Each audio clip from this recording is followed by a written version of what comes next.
Remember that lure? You know the one. It's sitting in your tackle box right now, the one that was pure magic last year. Every cast felt perfect, and it got hammered time and time again. Now, what if I told you that very same lure is probably the reason your line is staying dry today? We're going to talk about a mistake that almost all of us make, stubbornly sticking to what worked yesterday, while the fish have already moved on to tomorrow's breakfast. By the end of this video, you'll understand why the entire underwater menu changes and how you can spot it, so you're always one step ahead of the fish, not one season behind. It's a secret hiding in plain sight, and it has nothing to do with luck. Think I'm wrong? Let me know in the comments if you have a magic lure that works year after year, no matter what. I'd love to hear about it. Look, we've all been there. You tie on Old Faithful because, well, it's earned your trust. It's more than just a piece of plastic and metal. It's a confidence booster. When that lure hits the water, you expect a bite. This is what we call a confidence bait. And while it can be a great thing, it can also be a massive trap. We stop thinking critically, we stop observing. We just go through the motions, assuming that what worked in May of last year will work in May of this year. But here's the thing about nature. It never stays the same. The lake you're fishing today is not the same lake it was 365 days ago. The water levels are different, the vegetation has changed, and most importantly, the food sources have shifted. We fall into these habits because it's comfortable, but comfort doesn't put fish in the boat. Understanding this is the first step to breaking the cycle of a frustrating day on the water. First, let's talk about the confidence lure trap itself. This is a psychological hurdle more than a technical one. Imagine you're on the water and things are slow. What's your first move? For 90% of us, it's to reach for that one lure that has saved the day in the past. It's a security blanket. The problem is, while you're feeling secure, the fish are feeling the complete opposite. They see that lure as something unnatural, something that doesn't match the food they've been gorging on for the past 2 weeks. Your confidence is actively working against you. It blinds you to the reality of the situation.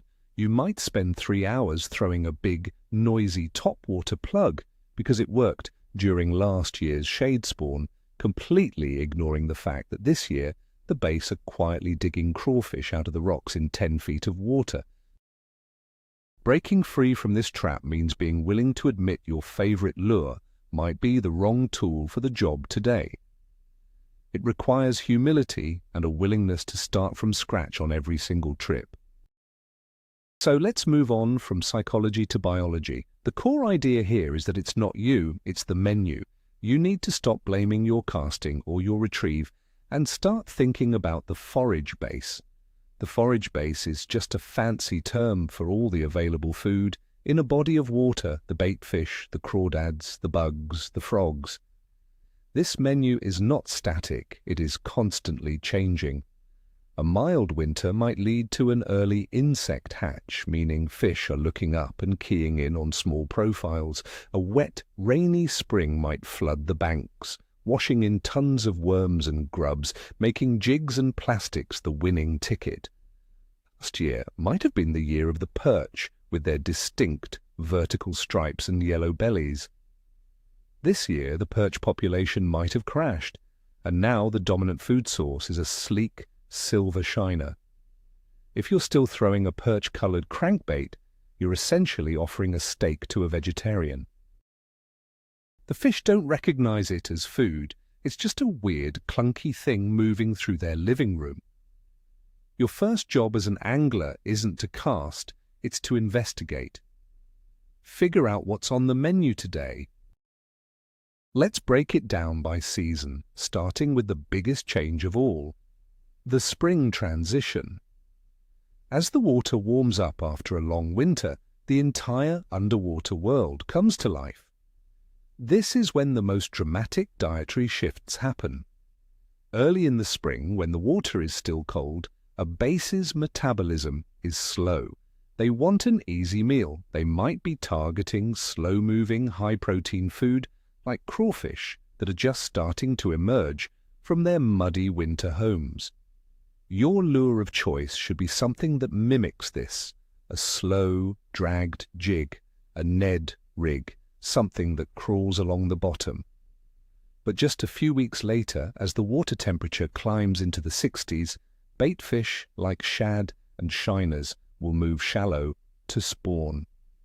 Suddenly, the entire game changes. The baits switch from bottom feeding on craws to aggressively chasing schools of baitfish. Now that slow jig is useless. You need a spinnerbait, a shallow crankbait, or a swim bait, something that imitates a fleeing baitfish. Using last year's hot lure is like using a calendar from last year. The dates might look the same, but the events are totally different. To really get this, you have to think like a predator, a bass, a walleye, a pike. They aren't driven by nostalgia or brand loyalty. They don't remember that your specific brand of lipless crankbait was hot last season. They are driven by two things: instinct and opportunity. Their brain is hardwired to do one thing: consume the most calories possible while expending the least amount of energy.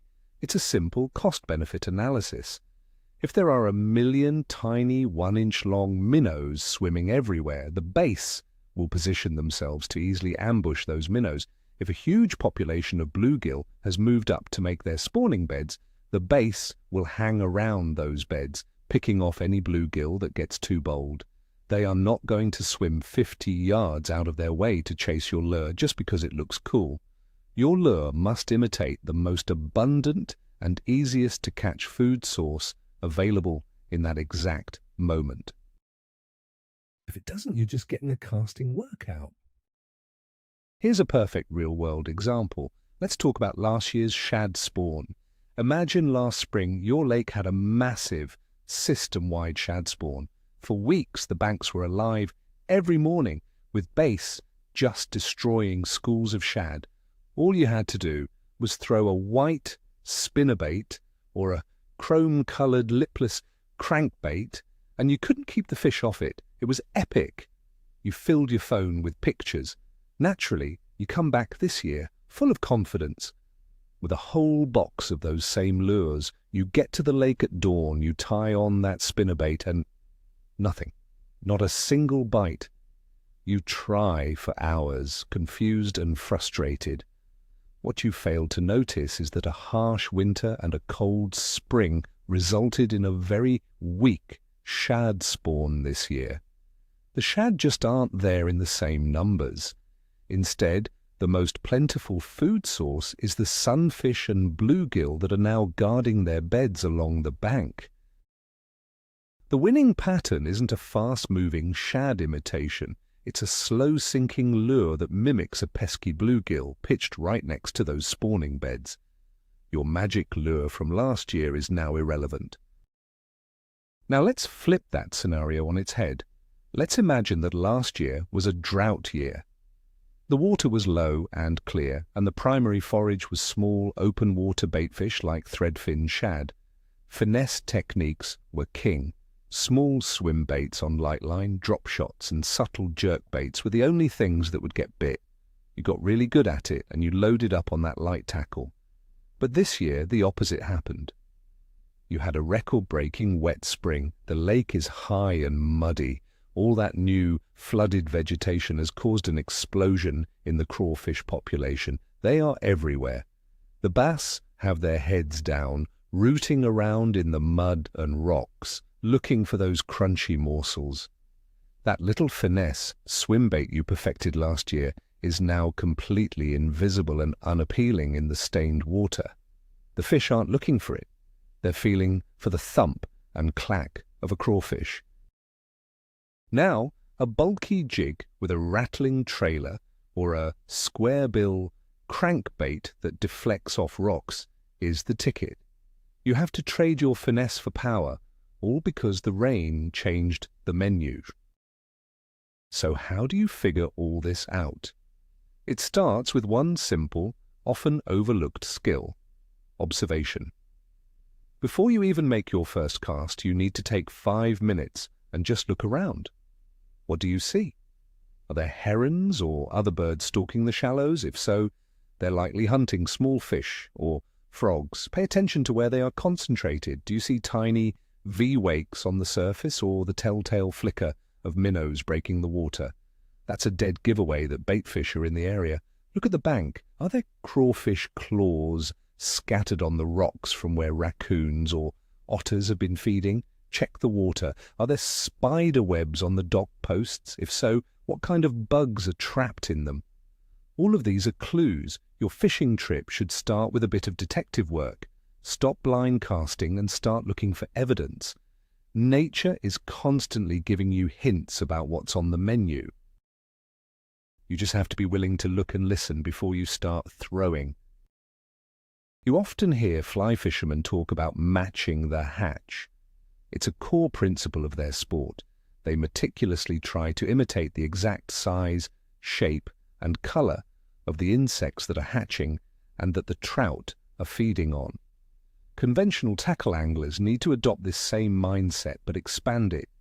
We need to match the forage. It's not just about bugs, it's about everything.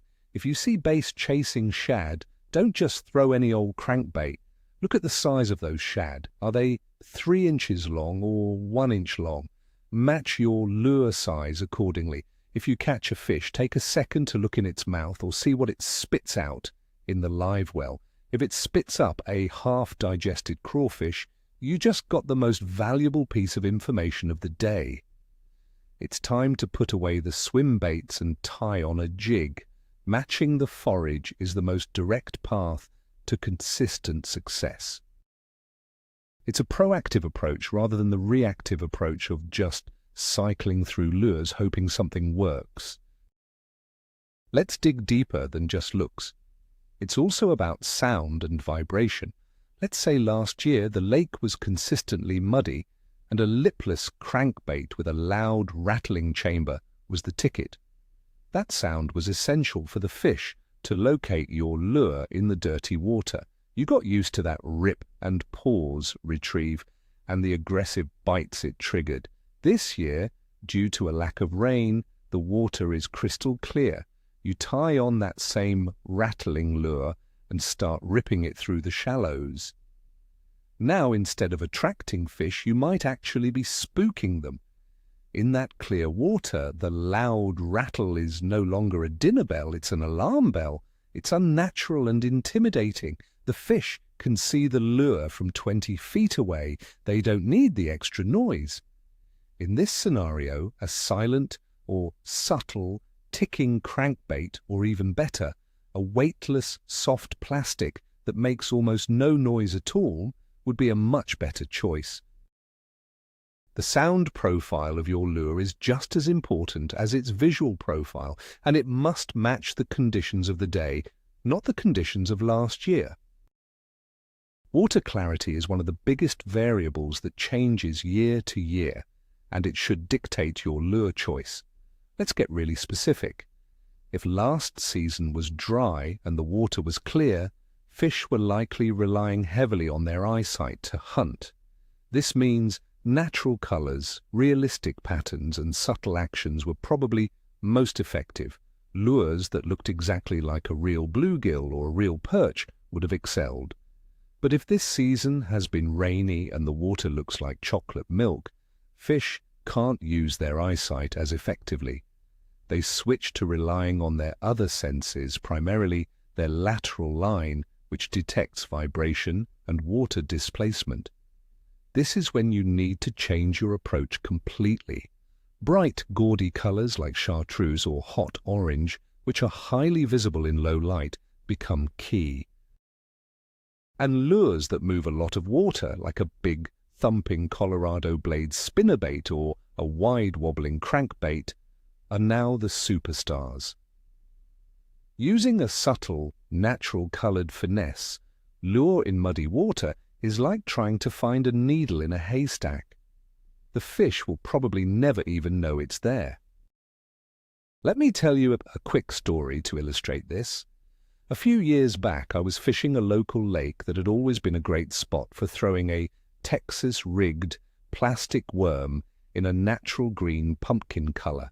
It worked for years. I went out one spring and couldn't buy a bite on it. I spent a whole morning dragging that worm around my best spots for nothing. Frustrated, I took a break and was watching the water when I saw a flicker near a weed bed. It was a small, golden shiner. I watched for a few more minutes and realized the water was full of them. The lake had a massive golden shiner boom that year. On a whim, I dug through my box and found an old, gold-colored jerkbait I hadn't used in ages. On the very first cast, I caught a 4-pounder. I ended up catching over a dozen good fish that day, all on that one lure. My trusted plastic worm was useless because the bass weren't looking at the bottom. They were looking up, keying on the flash of those golden shiners. That day taught me a valuable lesson. The lake tells you what to throw, not your memory. Another huge factor, especially on public water, is fishing pressure. Fish get smart. They're not brainless eating machines. In a heavily fished lake, a popular lure that was effective last year might be completely ineffective this year simply because the fish have been educated. Think about a lure like the Whopper Plopper. When it first came out, it was incredible because the fish had never heard or seen anything like it. But now on many lakes, the bass have seen that lure thousands of times. They've seen their buddies get hooked on it. They learn to associate that specific sound and action with danger. It no longer signals an easy meal, it signals a threat. This is when you have to pivot. If everyone is throwing noisy topwaters, maybe you should try a silent subsurface wake bait. Or if everyone is throwing a bright-colored squarebill, maybe you should use a more natural, muted craw pattern. Zigging when everyone else is zagging is a powerful strategy on pressured waters. The hot lure from last year is often the most educated lure of this year. Sometimes the fish themselves will give you subtle clues that you're on the right track, but not quite there. These are the clues we often miss when we're stubbornly sticking to our old favorite lure.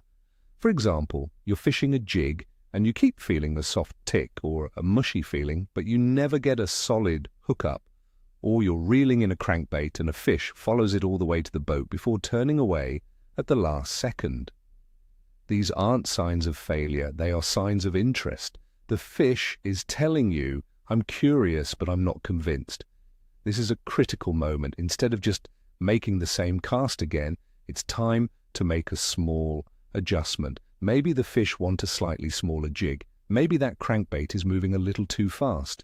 Or maybe the color is just a little bit off. That almost bite is a piece of the puzzle. It's telling you that your location is right, but your presentation needs a tweak. Don't ignore these clues.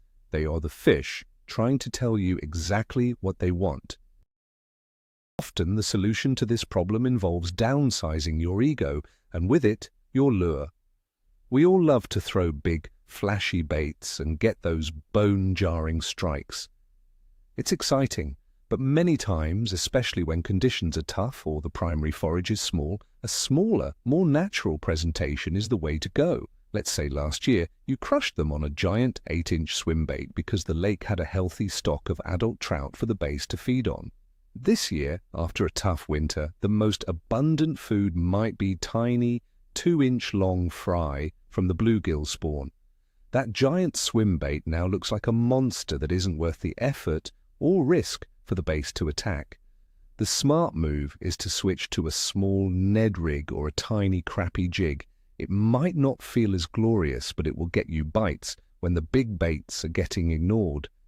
The goal is to catch fish, not to impress other anglers with the size of your lure.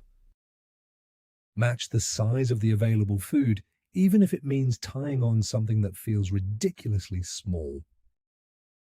Let's tackle the great color myth. Every fisherman has their favorite color. Watermelon red flake always works for me, or I only throw black and blue jigs. We say these things because we've had success with them in the past, and that success builds confidence. But we often misattribute the success to the color alone, without considering the context. Maybe that watermelon red flake was so effective that one summer because the crawfish in that lake had a reddish tint when they were molting. And maybe the black and blue jig worked so well in the spring because it was a perfect imitation of a bluegill on its spawning bed in dirty water. The color didn't work because it was magic. It worked because it matched the local forage under specific conditions. If the forage or the conditions change, the magic of that color can disappear. Instead of having a favorite color, you should have a toolbox of colors designed to imitate different food sources: whites and silvers for shad, greens and browns for bluegill and perch, and dark colors like black or brown for crawfish and bottom-dwelling creatures. Sometimes the entire menu changes because of something new and unexpected, like an invasive species. This is happening in lakes and rivers all over the country. Take the Great Lakes, for example. For decades, bass and walleye fed heavily on alewives and smelt. Anglers developed lures and techniques specifically to imitate those bait fish. Then the round goby showed up. This small, bottom-dwelling invasive fish completely changed the ecosystem. The bass and walleye quickly learned that these gobies were a super easy, plentiful food source. Suddenly, the anglers who were still focused on imitating suspended alewives stopped catching fish. The ones who adapted, who started using bottom-bouncing baits like tube jigs and drop shots to imitate the gobies, started to dominate. They recognized that the entire food chain had been rewritten. This is an extreme example, but it happens on a smaller scale all the time. Be aware of what's happening in your local waters. Are there new species of baitfish? Has a certain type of vegetation taken over? These big picture changes demand a big picture change in your tackle box. What is the single most powerful tool you can use to combat this problem? It's not a fish finder or a fancy rod. It's a simple angler's journal. I know it sounds like homework, but this can transform your fishing. After every trip, take just 2 minutes to write down the date, the weather, the water temperature, and the clarity. And most importantly, write down what you caught fish on and what you saw. Did you see schools of shad? Did you see frogs on the bank? Did a fish spit up a crawfish? Over time, you will build an invaluable database of information for your specific bodies of water. Next year, when you're planning a trip in mid-May, you can look back at your notes from the previous May. You might see a note that says, water was 62 degrees, crawfish were active, couldn't get bit on a spinnerbait but crushed them on a brown jig.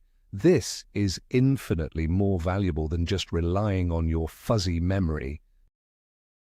It's a data-driven approach that removes the guesswork and helps you see the patterns year after year. To truly succeed, you need to adopt a junk fishing mindset. This term might sound negative, but it's actually what the best professional anglers do.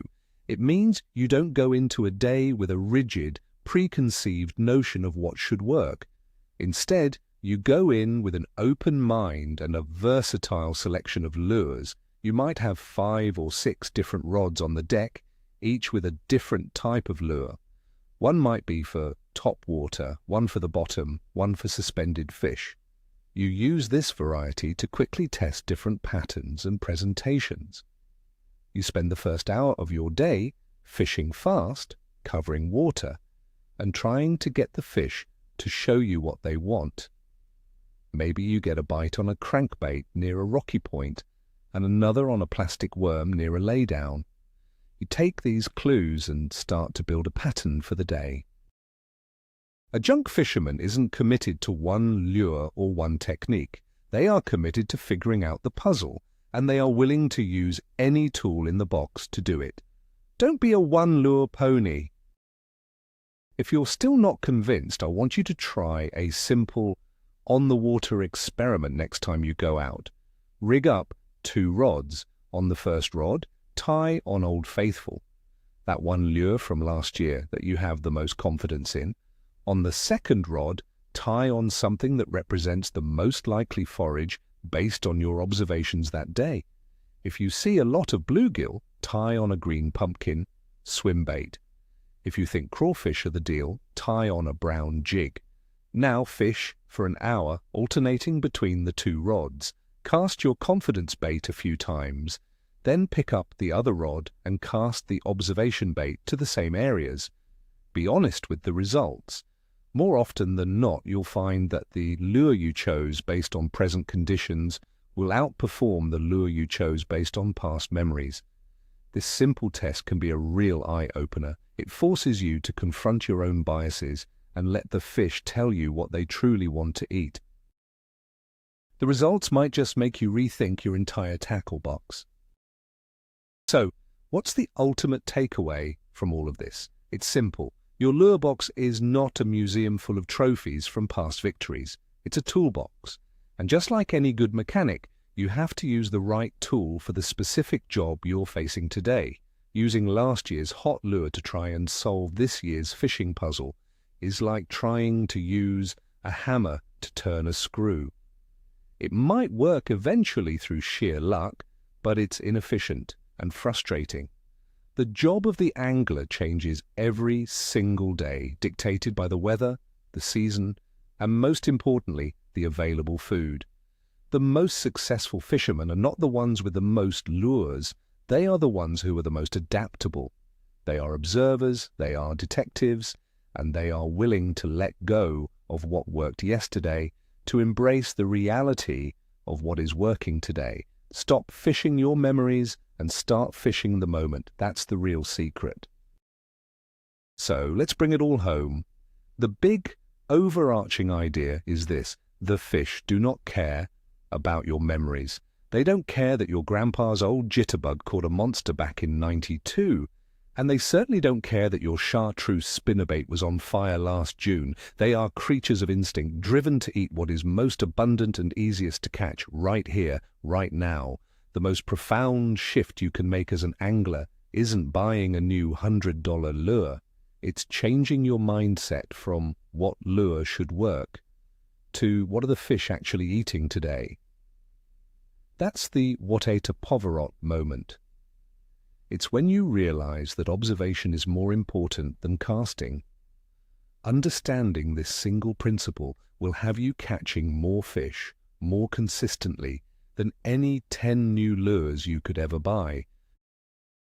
It's a complete change in approach that puts you in tune with the rhythm of the lake, not just the habits of the fisherman. Thank you so much for watching. If this opened your eyes, do me a favor and hit that like button, and be sure to subscribe for more content that challenges the old ways. And now for the big question: what's the one lure you've had to retire from your starting lineup because the fish just got too wise to it? Let's share some stories in the comments below.